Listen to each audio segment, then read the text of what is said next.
Good afternoon. My name is Kirsten Hurdle, and welcome to an edition of Kirsten's Corner. Today is July the 7th.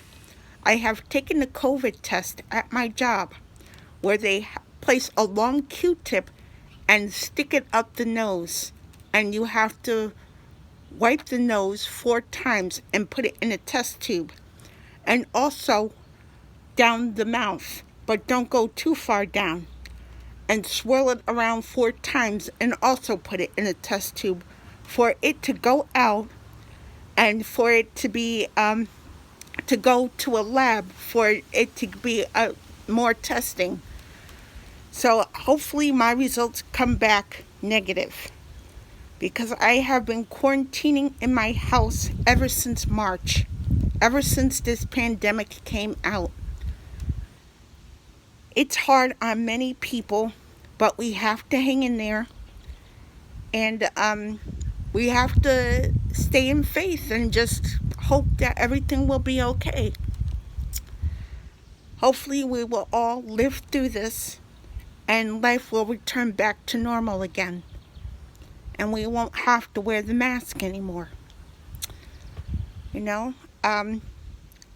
I'm doing an edition on Kirsten's Corner to say to do your research on these presidents, to make sure that you know who you're really voting for before you go out there and vote. As I said in my previous segments, you want a president that has your best interest. You want a president that can increase the minimum wage to $30 an hour or more. You want universal health care for all people, to lower premiums and lower prescription drug costs. Or if you have asthma, lower that. Lower the medication for all types of things, for cardiovascular, for respiratory system, for all those things. So you want a president that's going to stick by your side and say, hey, I can do this. And you want somebody that's going to be for you when you do your daily things, when you even go out grocery shopping and you notice the prices are too high.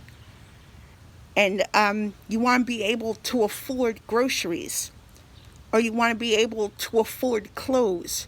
You want to be able to afford to put gas in your car. Some people can't afford that. And I'm lucky I can afford that. But some people really can't afford that. So I'm saying that you need a president that's going to look out for you economically. And just make sure that they work for you. That's my perception. And people don't have to agree.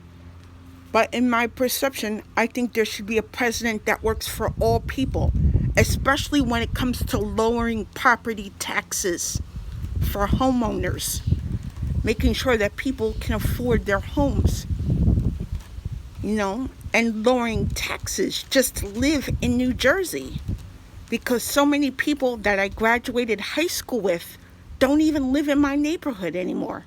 Some people do, but some people moved out.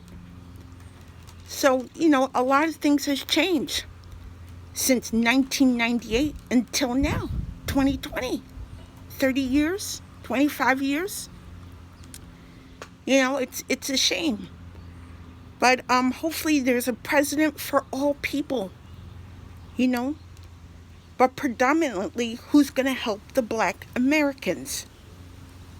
I feel very passionate about this topic. And then I think that there should be a president for people, but for predominantly Black Americans who struggle, who may not have a fancy way of living or a higher class of living, and maybe they need that. People need a chance. So I'm going to advocate until I get my point across. And even if I'm the one running for Congress or running for one of those political offices, I want to make sure that I'm somebody for the Black community, for all people, but predominantly the Black community. Keep watching Kirsten's Corner and keep supporting my segments.